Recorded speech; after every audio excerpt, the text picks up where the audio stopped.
Nerds AZ, sejam bem-vindos a mais um Bicast, temporada 2023, aqui nessa dobradinha maravilhosa, eu e Marina. Olá, o Bruno pessoal. sempre diz que a gente, quando se senta, fofoca muito, a gente já se conhece de longa data, então acaba virando uma conversa de comadres, mas uma conversa de comadres com utilidade. Isso, não é assim? propósito. Com propósito, que é a propósito. palavra da moda. Exatamente. A gente já falou um pouquinho sobre Barbie, então quem não nos ouviu, por favor, vai lá ali na lista de podcasts já gravados.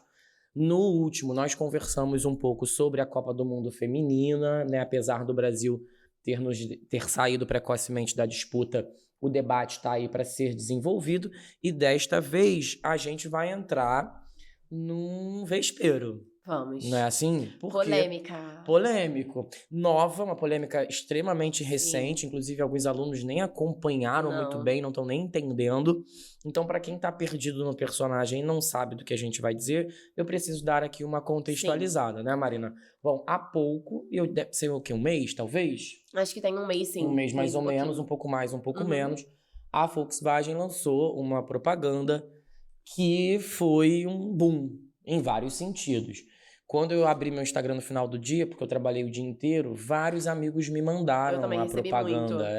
Eu não estava entendendo esse hype todo, porque, enfim, não é comum que várias pessoas te mandem. E uma propaganda de Kombi. Isso. Olha essa propaganda aqui. De carro, enfim. Aí fui ver a bendita da propaganda. Tem a Maria Rita, para quem não sabe, Maria Rita, filha da Elis Regina. Que, pasme, muitos não sabiam, realmente. Essa nova geração, imagina, né? A nova geração, a Gen Z, né? A Gen Z não sabia, mas é isso. Maria Rita, que é uma cantora bem popular atualmente, é filha de Elis Regina. Elis Regina é um dos principais nomes da MPB, uma mulher de uma envergadura... de envergadura... enorme pra música, uma mulher de muita personalidade. O fato é que nesse comercial, pra resumir, primeiro eu acho que é legal você ver. Então, assista, faz um pause, assiste. É um pause, vai assistir e volta pra esse ponto que você vai entender. Tá lá a Maria Rita dirigindo o seu carro até que aparece a sua mãe, Elis Regina, ao lado. A Elis Regina já faleceu há algum tempo, mas por meio de inteligência artificial e de tecnologias de alteração do rosto, você pega o rosto de uma pessoa e faz com que ele fique animado no corpo de uma outra. Se mexe, né? A boca se mexe falando, fica uma imagem bem real. Bem fidedigna mesmo, a ponto de que se eventualmente você nem sabe quem é a pessoa, talvez até se convença de que é uma pessoa comum. Sim, de cantando. Que ela realmente gravou aquilo. Né, para as novas gerações que talvez nunca tenham nem visto Elis Regina, imaginou que, sei lá, era uma mulher aleatória que estava ali cantando. E aí nem entendeu o propósito da propaganda. Aí a propaganda nem alcançou, né? Porque se você não compreende que Elis já não existe mais e que ela estava ao lado da filha cantando uma música como Nossos Pais, que é uma música muito popular também, para você talvez a propaganda nem tenha feito sentido, mas esse é o fato. Lá estava Elis Regina com a inteligência artificial fazendo os movimentos do rosto, criou ali uma situação bem fidedigna à realidade. E se por um lado alguns ficaram absolutamente emocionados, porque com aquela música de fundo, uma mãe e uma filha dirigindo, criou-se um espectro bem emocionante, por outro lado, alguns não ficaram tão emocionados assim, ficaram bem revoltados com o fato de uma mulher que já morreu estar sendo usada num comercial dessa maneira. Minha pergunta para você depois eu te digo como eu reagi. Como foi a tua reação ao assistir? Antes de acompanhar os debates, tá? Assim, antes de você começar a ler... Antes de qualquer coisa, só recebi a propaganda e abri. Né? Como é que chorou, não chorou? Eu me senti emocionada, realmente. Eu me senti emocionada. Assim, de maneira geral, essa é uma música emocionante. Eu acho que grande parte da emoção vem por causa da música. E aí é óbvio que essa jogada de começar com a Maria Rita e depois colocar a Elis, gente, é impossível. Quem conhece, né? Quem pegou ali a ref, quem sabe que era mãe e filha, quem sabe que a Elis nunca viu, né, a Maria Rita adulta, ela morreu muito antes de a Maria Rita se tornar adulta. Então, assim, tem um simbolismo ali muito bonito. Então, como eu acho, pelo menos, assim, que essa é a intenção das propagandas, é te pegar pelo emocional e não pelo racional, né? eles fazem essa jogada muito rápido, você é captado ali num primeiro momento por essa emoção. Né? Mas, assim, essa emoção pra mim, ela durou pouco tempo, tá, David? Sério. Porque eu falei assim, gente, mas isso aqui é meio complicado. E pra mim, o que me pegou não foi nem o uso da tecnologia pra exatamente, né, assim, a questão da imagem em si. Pra mim, foi mais a associação da Elis a uma marca que contrariava os valores que ela tinha. Isso que na hora, eu falei assim, ué, depois que passou a emoção, né, passou o arrepio, eu falei, não, mas isso aqui tá uma coisa estranha. E você? Eu tô totalmente alinhado contigo nesse sentido. Eu assisti, de fato, é uma música que quando toca, todo mundo fica um pouquinho, né? Mexido. Tem a versão do Belchior também da música, Sim. então Porque ele escreveu, né? você vai se deixando levar, quando você vê, você tá imerso naquela emoção toda. Então eu vi o comercial, deu aquele primeiro baque, achei emocionante, porque eles fazem também umas interseções entre Maria Rita e imagens de pessoas Sim, reais. imagens bonitas. De vida acontecendo, aniversário, gente sendo feliz. Sim. Então tudo aquilo vira uma amálgama de emoção que vai te contaminando. E aí, depois que comecei a ler sobre, porque aí eu fui ver no feed do Instagram, Folha de São Paulo, G1, Globo, todo mundo falando sobre. Aí você vai, peraí, tem Que nem o isso. meme. Meu Deus, tá certo isso. Exato. Quem é a Volkswagen? Quais são os valores dela? Quem era Elis? O que Elis defendia? Não, mas espera aí. O que exatamente essa letra tá dizendo? Uma letra escrita no período da ditadura. Por isso, cuidado, meu bem, há perigo na esquina. Aí tá lá a mulher bela dirigindo a Volkswagen, né? Que apoiou a ditadura. Então, que direito nós teríamos sobre aproveitar a imagem de alguém que já não está aqui, né? Sim. As questões aí você vai começando a ficar cheio de ressalvas e cheio de cuidado. E que bom que seja assim também, né? Porque é isso. Pior seria se a gente assistisse alguma coisa e simplesmente falasse, nossa, que legal. Isso, né? e fechasse. Nossa, que incrível. Como eu acho, David, que isso é até uma postura interessante de a gente colocar em pauta, que é as revoluções tecnológicas, né? Quando surge uma inovação tecnológica, elas normalmente são aceitas, né? Quando há uma mudança na tecnologia, a gente normalmente tem uma postura de aceitação e de fascínio, né? A gente acha aquilo muito curioso. Evoluímos, essa sensação de que, nossa, agora estamos evoluindo, isso aqui é tanto que a gente chama de evolução tecnológica. E simplesmente porque a gente está criando algo, não é necessariamente evoluir e progredir. Exato. E aí essa visibilidade, essa questão é bem visível quando a gente compara com mudanças políticas. Mudanças políticas são discutidas, mudanças políticas são, né, questionadas. Quando tem uma alteração, aquilo ali é comentado de uma maneira, num primeiro momento, sempre, né, resguardada. E a tecnologia não. E nesse caso, eu acho que já foi um pouquinho diferente. Porque essa comoção, ela foi inicial e foi o que você falou, a mídia foi trazendo esses questionamentos e aí a gente foi vendo, as pessoas foram falando, tá, mas o que é isso? Essa técnica do deepfake, ela se chama deep porque ela vem justamente da deep web. Ela é algo que surge num contexto criminoso. Ela não é uma tecnologia que foi criada pensando num bem-estar coletivo. Foi criada para colocar, principalmente, né, esse foi o uso primordial para colocar o rosto de mulheres famosas ou não no corpo de atrizes pornô. E aí tem o deepfake da Sandy em um vídeo pornográfico. Olha como isso é problemático. Você pegar um recurso desse tipo e usar numa propaganda, tirando esse contexto político sobre o qual a gente falou, né? Essa questão ideológica da Elis, tirando isso, concorda que é problemático? Claro, eu acho ótimo que você traga esse ponto, inclusive para que quem está nos ouvindo entenda o propósito dessa conversa. Sim. Porque senão vira um despropósito. Que gente, qual é o problema? Por que vocês estão problematizando um comercial que é lindo, que é belo, que é maneiro, que emocionou, que tocou as pessoas? Por que não valorizar isso e ponto? Por que estamos... Aí entram os chavões. Militando, desconstruindo, problematizando. Porque há problemas envolvidos. Ninguém aqui tá pra dizer que você não pode assistir o comercial. Ou que você não pode se emocionar. Ou que você não pode se emocionar. Porque a emoção é uma coisa e a razão é outra, né? E isso também não te impede de dar um pause nessa emoção e refletir. Tá, peraí. Quando você tem o rosto de uma pessoa que é colocado no corpo de uma outra e que isso cria uma falsa ilusão de perfeição a ponto de você, de fato, se convencer de que ela tá ali. De que tá ali, de que não é uma montagem, que avalanche de problemas a gente não pode ter. Surgem a partir de então.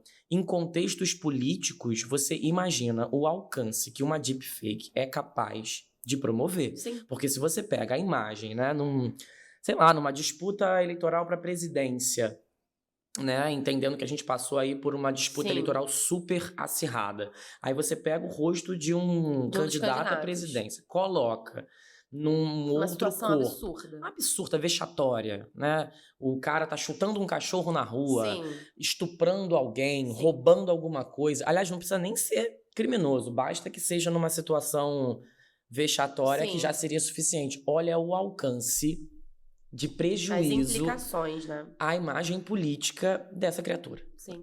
E assim, a gente está falando de um contexto em que uma mensagem escrita no WhatsApp já pode criar um efeito absurdo, né? Sim. Assim, você recebe a mensagem de que o candidato tal roubou tanto, você sai encaminhando para os grupos e isso já vai virando, né? Cria uma dimensão enorme. Aí se você tem um vídeo que parece absurdamente real, e não há nenhum cuidado em se fazer uma verificação, comparação, uma pesquisa mais aprofundada, a gente vai viver uma intensificação dessa desinformação, porque é o que a deepfake vai fazer.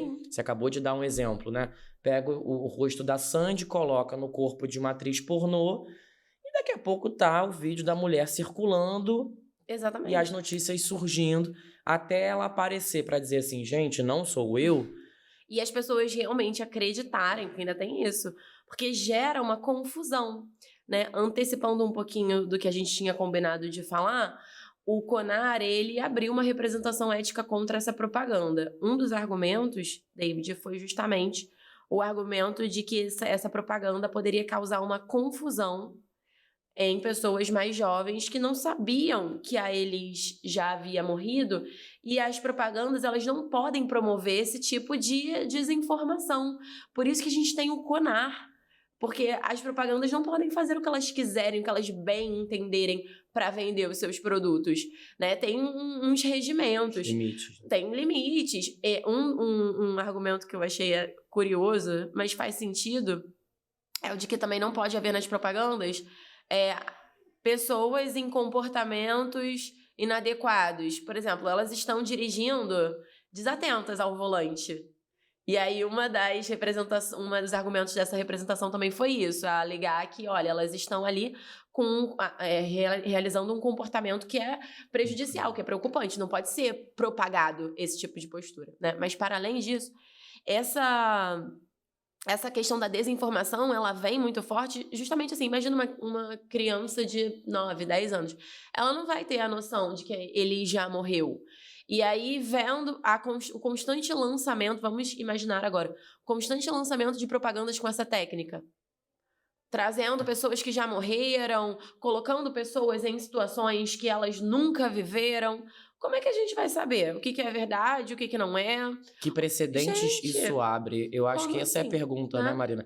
Que precedentes isso abre? Uma vez que a gente admite a existência dessa propaganda sem fazer nenhuma ressalva, daqui a 5 anos, que propagandas teremos? Entende por que tá havendo toda essa, né, esse movimento de... Aí você pode falar, nossa, as pessoas estão insuportáveis, elas não são mais capazes de se emocionar. Não é isso. É porque se você começa a achar isso, a tornar isso permitido, sem nenhum tipo de controle, gente, onde nós vamos chegar? Isso pensando simplesmente no que pode ser feito no que diz respeito a questões políticas e sociais. Agora, imagina o efeito que isso não pode ter no nosso próprio entendimento, você pegar uma pessoa que já morreu, colocar ali fazendo coisas que ela não fez, O que não faria. ou que não faria, né? Esse limite que está sendo rompido, ele fala muito da nossa vontade, é uma vontade humana, né? De vencer a morte, basicamente. Gente, acabou. A pessoa morreu, ela não vai produzir mais nada. E aí vem a inteligência artificial e ela acaba com essa premissa. Não, ela já morreu, mas se eu tenho 2 minutos da sua voz, eu posso pegar a inteligência artificial e fazer você falar coisas que você nunca falou. Então eu posso produzir um CD novo, se você for um cantor que morreu, vou produzir alguma coisa nova em cima disso. Em que medida isso desrespeita a trajetória e a história de quem já morreu? Porque, vai lá, vamos fazer um exemplo bem prático aqui, né, para quem tá nos ouvindo. Imagina, bom, já morri, né? O que eu vou achar do fato de pegarem o meu rosto, colocarem num corpo X, falando coisas que eu jamais falaria, coisas com as quais Você não eu concorda. nunca concordei na minha vida, certo? Assim, coisas que eu jamais defenderia, ou simplesmente coisas que não têm a ver comigo, mas que a inteligência artificial reconhece meu timbre, faz ali um negócio meio robótico e sai. A minha é um desrespeito à minha imagem, ainda mais porque eu sou professor.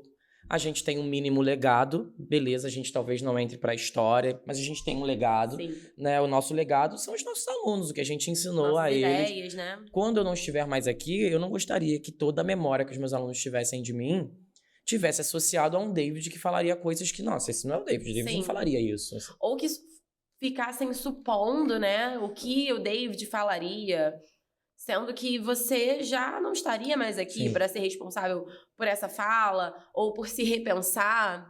Porque se você viesse a falar, você teria decidido que você mudou de opinião. Sim. Né? E não alguém, né? E assim, nossa, Marina, mas a família da Elis Regina deu ali a concordância, teve uma concordância para fazer essa propaganda. Sim, gente, mas a sua família, ela realmente sabe tudo que você pensa? Ela pode falar por você depois Ela de pode. Você se sentiria confortável, assim? E aí é mesmo uma questão de opinião, até certo ponto, mas se há qualquer possibilidade de discordância, a gente não pode tomar como um sim. Tipo, eu seria, então todo mundo seria? Não. A gente não pode achar que esse é um comportamento, né, natural. Isso desorganiza o nosso entendimento de vida. Isso desorganiza o nosso entendimento de que, bom, então, depois que a pessoa morre, acabou, ela não vai produzir mais nada, ela não vai comentar mais nada. Olha como isso pode, né, promover certas alterações. Eu já ouvi falar o uso dessa tecnologia com pessoas que já morreram para fazer uma espécie, assim, de conforto, né, aos familiares, passar, tipo, uma mensagem. Complexo. Complexo. Complicado. Gente, tipo assim, uma assim, psicóloga. Em que medida isso interfere o processo do luto? Não é? Nossa, são tantos desdobramentos. São muitos desdobramentos. E aí é legal, né, a gente pensar nesse sentido. Tem desdobramentos que são tem um aspecto mais concreto, mais objetivo. Poxa, governos vão fazer o quê em relação a isso? Porque isso aí é uma atitude que pode dar margem para muitos crimes acontecerem. Gente, as pessoas cometem golpes sem nem aparecer. Imagina com um rosto aparecendo. E, ao mesmo tempo, nós, seres humanos, em que limite, né, do que essa inteligência artificial está falando sobre nós mesmos e a nossa relação, né, com a morte? Ou com a nossa imagem. Por que a gente está querendo tanto alterar, né? Porque aí saindo um pouquinho do comercial em si, mas ainda pensando nessa questão da inteligência artificial e dos deepfakes, enfim, da nossa imagem projetada por essa inteligência. O que a gente está querendo testar tanto a nossa imagem, né? Não sei se você acompanhou a inteligência artificial fazendo o seu neném. Né? Nossa, muito. Você velho. Muito. E assim, é legal fazendo o seu neném, mas era só seu, né? Não precisava nem... Não precisava de outra pessoa. Olha como isso é muito simbólico. O que a inteligência artificial tá falando dos nossos desejos, né? Como como seres pós-modernos. Porque a gente tá precisando visualizar muitas identidades. A gente tá precisando criar muitas imagens, né? Pra gente pertencer a esse mundo aqui. Sim, foi uma explosão de fotos Muitas. com gente, com neném. Eu vi essa galera. Inclusive, alguns me convenceram, tá? Alguns me convenceram, Parecia, né? porque os primeiros me deixaram um pouco em dúvida se o bebê existiu ou não. Depois que eu vi uma Depois série. Aí é difícil, porque, né, todo mundo resolveu ter filho no mesmo momento, seria impossível. Mas no início eu fiquei Você meio. ficou confuso, né? Você... Eu achei que existisse. Assim como tem uma blogueira que descobriram que, na verdade, ela nem existe. Foi uma blogueira criada por inteligência artificial, conquistou vários seguidores, Meu várias Deus. pessoas apaixonadas por ela, porque ela é belíssima. E aí depois assim, não existe inteligência artificial. E a gente não tá aqui, né, Marina? Eu acho que quem tá nos acompanhando pode achar que a gente tá sendo um pouco pessimista ou até proibicionista em relação ou até proibicionista em relação ao uso. Quem somos nós pra dizer não deve usar, enfim, imagina. Parece que a né, nossa na fila do vontade é pão. a lei. Eu acho que a gente tá aqui mais como Questionadores. propositores de um questionamento, porque, sinceramente, tá? E aí é um achismo meu baseado em vozes da minha cabeça. Eu acho que é uma realidade contra a qual a gente não vai poder lutar. Também acho. Ponto. As inteligências artificiais são uma realidade. Ninguém vai, poxa vida, Parar então, de usar. né? Infelizmente, Impossível. ChatGPT, vamos fechá-lo. É. O ChatGPT deu início a uma geração que é dali Pra frente. frente. Então, beleza. Uma vez que elas são um fato, né? E é uma realidade posta, como lidar com elas da melhor maneira possível? Quais são os limites? Eu sei lá quais são os limites. Eu acho que, assim, um primeiro ponto que a gente precisa ter é justamente isso, uma atuação das instituições, né, tanto governamentais quanto, né, as instituições que estão ali tomando as decisões sobre aspectos muito práticos da nossa vida. Eles precisam estar atentos. Eu acho que a postura que a gente não pode ter é a postura passiva de uma mera aceitação nesse comportamento de que, Sim. bom, a tecnologia surgiu, então ela é boa, Não. né? A gente tem que fazer isso, uma vigilância, eu acho. Vigilância. Ai, que saco. Sim. Sim. Bem-vindo ao mundo real. É isso. Não dá, porque imagina, eu tenho certeza de que você não gostaria que a sua imagem fosse utilizada em algum contexto do qual você discorda. Então, se você sabe que essas consequências, elas podem acontecer, você precisa ter um olhar vigilante e mais atento e mais preocupado, né? Então, eu acho que discutir e estabelecer um único limite é difícil, não vai dar. Né? A gente falou agora essa questão do luto, dos familiares, beleza, tem um ponto aí. Agora, não dá pra gente também fechar os olhos e simplesmente aceitar e falar, ai, quero usar, ai, quero brincar, né? Também vou fazer. Porque aí a gente não vai conseguir contornar essa situação. É digerir e refletir. Nada te impede de usar o ChatGPT, de brincar com o aplicativo que faz o que seria o seu bebê. Sim. Mas no momento oportuno, trocar uma ideia, né? E se possibilitar refletir sobre os perigos disso. Porque aí você vai andando, não sabendo onde está pisando, mas pelo menos preocupado com onde você pode pisar no futuro. E eu acho que essa preocupação, o fato de nós estarmos preocupados com isso, o fato de haver, né, instituições que vão abrir processos jurídicos para falar, olha, vamos aqui, vamos pensar, isso influencia em algo que é muito importante, David, que é a postura dos desenvolvedores, das empresas desenvolvedoras dessas tecnologias. Porque elas não podem simplesmente falar assim, caraca, vou criar uma parada muito doida aqui e dane-se quais são as consequências. Então, eu acho que, beleza, vai criar a tecnologia, mas vai também pensar em maneiras seguras de se usar essa tecnologia. Então, assim, se você vai criar um aplicativo que mimetiza a voz de alguém, que reproduz a voz de alguém, você vai criar uma forma de colocar um selo para falar que aquilo ali é feito por computador, que aquilo ali é artificial. Você não vai dar a brecha para que aquilo seja usado de maneira desavisada.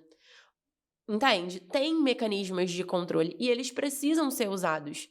Porque senão a gente vai viver nessa grande confusão, a gente vai perder o senso do que é a realidade e o que é ficcional, o que é artificial.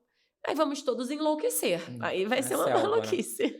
E se quem tá por trás da câmera fazendo aquele produto precisa tomar cuidado em fazer, por exemplo, o que você recomendou, né? De colocar um selo de advertência, a gente que tá do lado de cá também tem uma responsabilidade. Sim. Então, se hoje em dia, né, essa deepfake tá aí dando seus primeiros passos, já se espera da gente comprometimento, consciência, educação e digital na manipulação desse tipo de conteúdo, daqui para frente ainda mais. Sim. Então a gente não pode ser, usando a expressão o tiozão do Zap, que sai disparando Com mensagens certeza. sem ter o mínimo de cuidado da leitura. Hoje a gente fala muito sobre essa geração que lê a cabeça da matéria e o corpo não lê. Sim. É assim, e aí já manda pro familiar só o recorte da matéria com o título e o subtítulo. Você nem entendeu o contexto no qual aquele negócio foi tirado e tudo mais.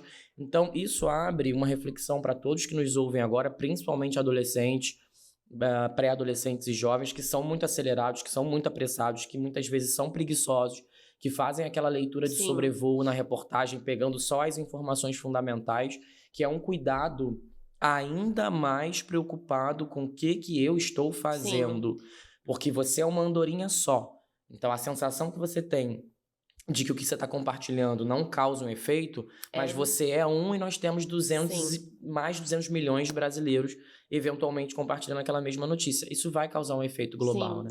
E isso é uma realidade que a gente precisa contextualizar no Brasil, né? A gente tem, sim, um país em que o acesso às tecnologias ele não é feito de maneira igualitária. Muitas pessoas estão realmente excluídas dos contextos digitais, isso é uma verdade. Mas também é verdade que as pessoas que estão ali no ambiente virtual, muitas vezes elas não têm esse letramento digital.